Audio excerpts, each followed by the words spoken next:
Sinubsob ni Luz ang sarili sa pagtuturo ng history at economics sa high school. Inspirado naman ang kanyang mga estudyante dahil sa angkin niyang ganda at sa husay nitong magturo.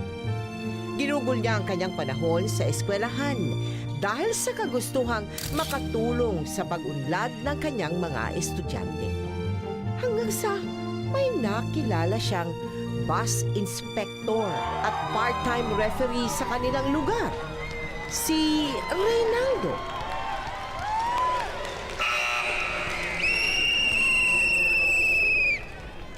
Sayang, pero okay lang yan. Mabawi tayo next game, ha?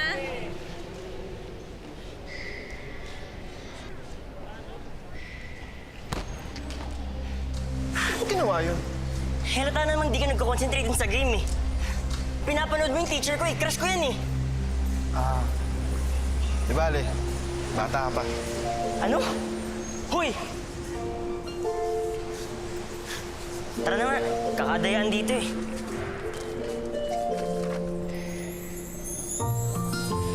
Pasensya ka na dun, ha? Ay, hindi. Okay lang yun. Ay, ano to? Para sa'yo. Mga tsokolate. May pabugon dyan. Bagay sa'yo. May isang bote nga, nagamit ko na. Di mo pa rin ako sinasagot. Isang taon na kita nililigawan eh. May pananumbat pa tong kasama. Kasi kung meron, ayoko na lang tanggapin. Ay, hindi. Hindi naman sa ganon. Pero kasi, 5 taon agot ko sa'yo.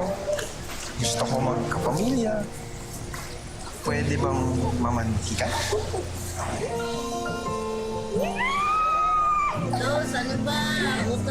Nagtiyaga si Ray sa panliligaw kay Luz. Hanggang sa mapasagot naman niya ito at umabot ng ilang taon ang kanilang relasyon. Ang dami na niya, na. Ayaw mo na kinakain, ha?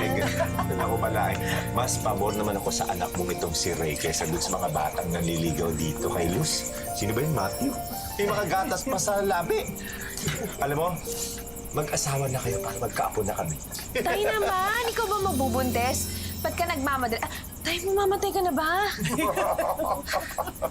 Baliw. Uy, sige na. Hindi nga.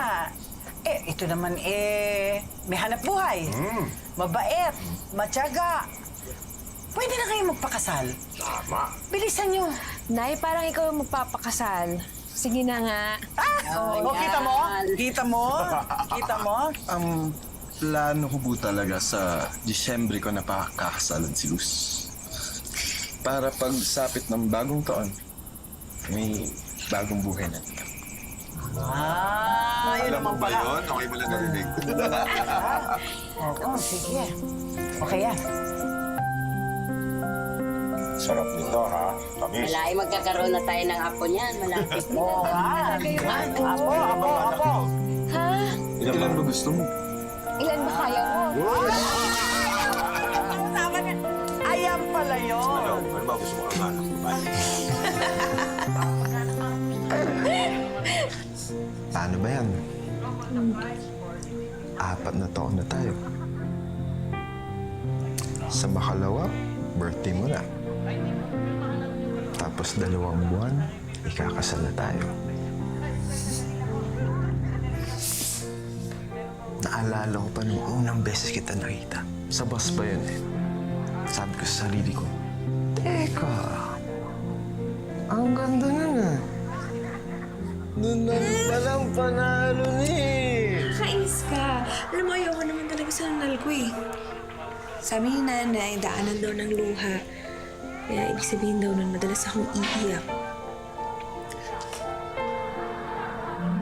Ang sabihin nila, madalas kang tatawa kapag kasama mo ko. Dahil araw ko gagawin to. Araw-araw ko talaga gagawin. Promise na siya.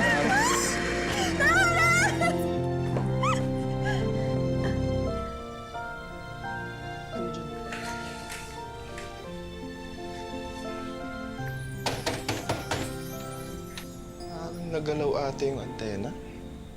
Check ko lang yung antena. Saglit lang ah. Sama kita? Di na. Ako nang bahala.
nagbukas po siya ng antena, doon na po Ano, namatay? namatay po. Nahirapan ka ba na... Nahirapan po ako kasi napakabait po.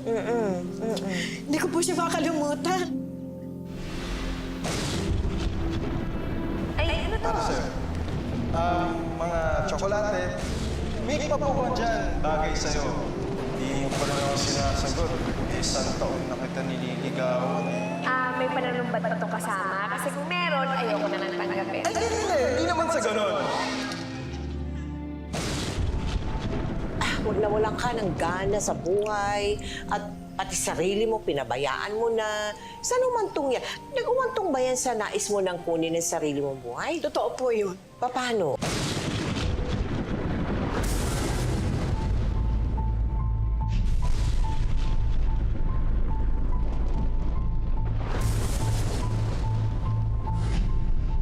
Pagtanto ko na hindi dapat kasi mayroon pa akong mga magulang, mayroon pa akong aasa sa akin, may anak pa ako. Hindi pa po nung paano yun eh.